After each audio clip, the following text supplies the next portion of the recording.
All right, guys. There's a lot going on in the world we live in, man, and we have to stay on point. See what's happening right now, man. North Korea is making some powerful moves, and some people got some things to say about it. 1,000 troops stationed outside of Sumy in Ukraine. What will you do if Russia authorizes an offensive? We'll see what happens. I'm watching it very closely. So President Trump has his eye on Russia over its massive deployment to the Ukraine border, capping off a month of record drone attacks. It comes as one of Vladimir Putin's top officials, Sergei Lavrov, predicts NATO's increased defense spending will only lead to NATO's collapse.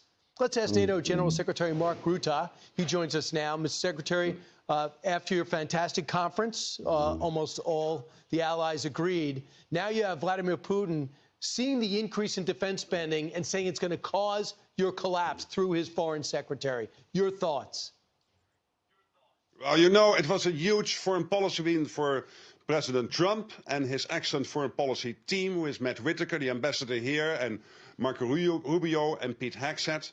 And finally now, the Europeans have committed to pay the same amount of money as the US is paying. And this is a discussion going on since Eisenhower. And by the way, we also need to pay for this, for building up NATO further, because we know the Russia threat is there. And then to Lavrov, I mean, he's foreign minister of Russia, I think, since the birth of Jesus Christ. And since then, anything useful came out of his mouth. So let's not pay too much attention to Mr. Lavrov. So how do you feel about North Korea's participation now going from a few thousand up to maybe 30,000? Well, I'm extremely worried about the fact that this is not a European conflict, Russia's unprovoked war of aggression against Ukraine. For some time now, we know that China is supporting Russia's war effort with sanctions circumvention, with dual-use goods. And to your point, North Korea has provided already troops now fighting in Europe. Can you imagine that you have a war in Europe going on where North Koreans are helping the Russians to fight that? That is the part. That's the part that really is kind of crazy to me. In my 36 years, I don't think I've ever heard of North Korea sending troops anywhere to help anybody other than themselves.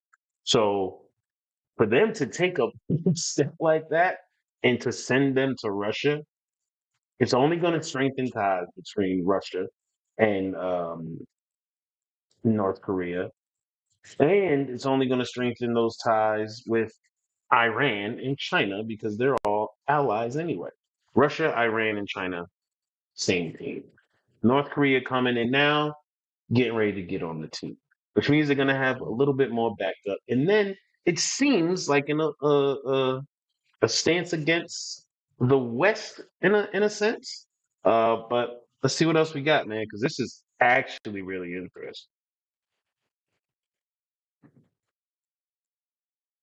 War, and indeed, this report that these numbers could increase. And let's not be naive. Russia is paying for this support. So North Korea is getting long-range missile technology in return, which then makes North Korea an even bigger threat to the US mainland. So this is all interconnected, and even the mullahs in Iran are involved here with their drone technology. And it's like they're sending the North Korean troops into a wood chipper. They're all coming back in caskets, but it doesn't seem to matter.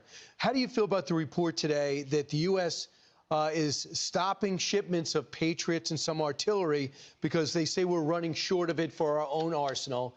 Have you heard about that directly from the president and from the Secretary of Defense, or are you just reading about it like I am? No, these reports are really new, and I totally understand that the US always has to make sure that their own interests are covered. But when it comes to Ukraine, in the short term, Ukraine cannot do without all the support it can get when it gets to ammunition and to air defense systems. And last week, the President and President Zelensky had a very good discussion, particularly focusing on air defense systems. So, yes, I understand the US has to take care of its stockpiles, and at the same time, we have to allow for some flexibility here. Europeans, in the meantime, are really stepping up.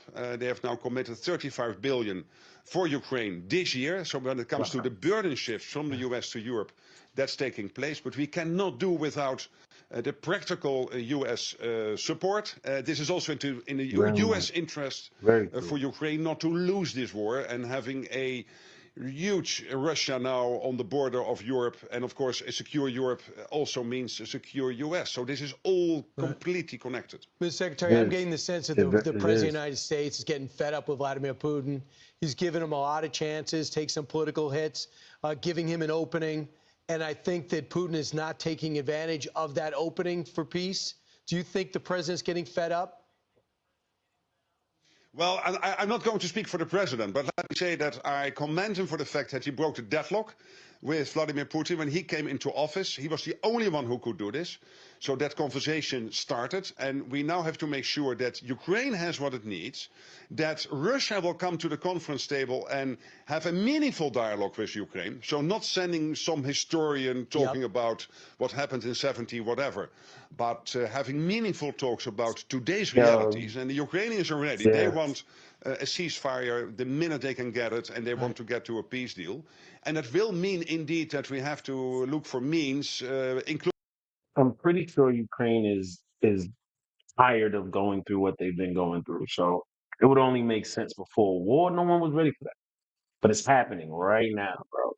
And North Korea making this move, it's forcing a lot of people's hands, man. to a peace deal.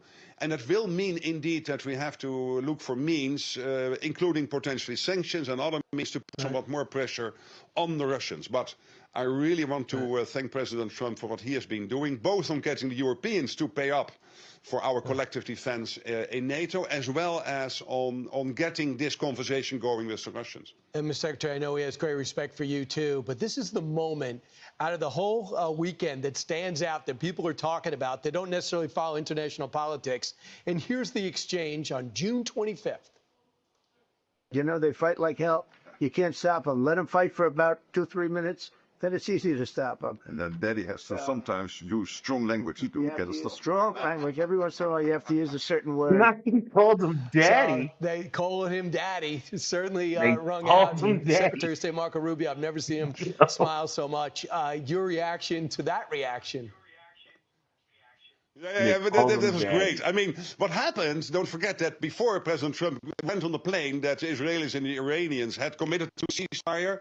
And then that morning, before he boarded that plane, they said, well, we might get at each other's throats again.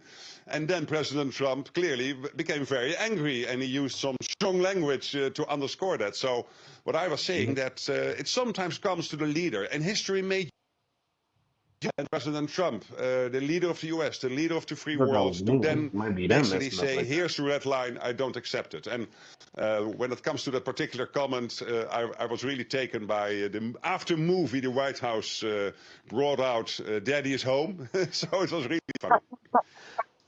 General Secretary, it's a very consequential time for NATO, and they seem to be stepping up to the challenge thanks to your leadership. Thanks so much for joining us today. Thank you for having me, Brian, and I hope to be back soon. Absolutely. That would be great. You're always welcome. I'm Steve Ducey. I'm Brian Kilmeade. And I'm Ainsley Earhart. And click here to subscribe. Okay. So, all right. So, North Korea is sending troops to Russia. They already have started. Now, with this, right? They send the troops to Russia. Russia thanks them. How will Russia thank them? Well, it'll probably be through food, probably be through resources. But one thing's for sure, they will now have access to missiles that they did not have access to before. Long range missiles that can reach our beautiful land here. Like, come on, man, 1+1 = 2. They're not just sending troops over there just because they're good buddies. They're not doing that. It's not what's happening. So weird. We're literally in the middle of a world war, or at least the starts of one. And if America does anything other than what we've been doing, like try to keep the peace as much as possible.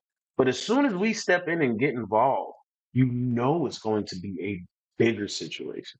So, I mean, I think Trump is doing the best he can right now. And I mean, just to be able to have talks with the people is a big deal, right? And we've all seen him talking. So just for him to be able to have talks with these people is a big deal. But I mean, it's just a scary situation. But I have to bring the news to you guys, man, because 100% we got to know what's going on. I like to stay informed, and this is just going to make harsher sanctions for everyone if this happens. Like things are just going to get a little bit tougher if they keep pushing like this. So I'm dying to see how this goes, but I will keep you guys in tune, especially if you want to. So let me know in the comments. Other than that, man, peace.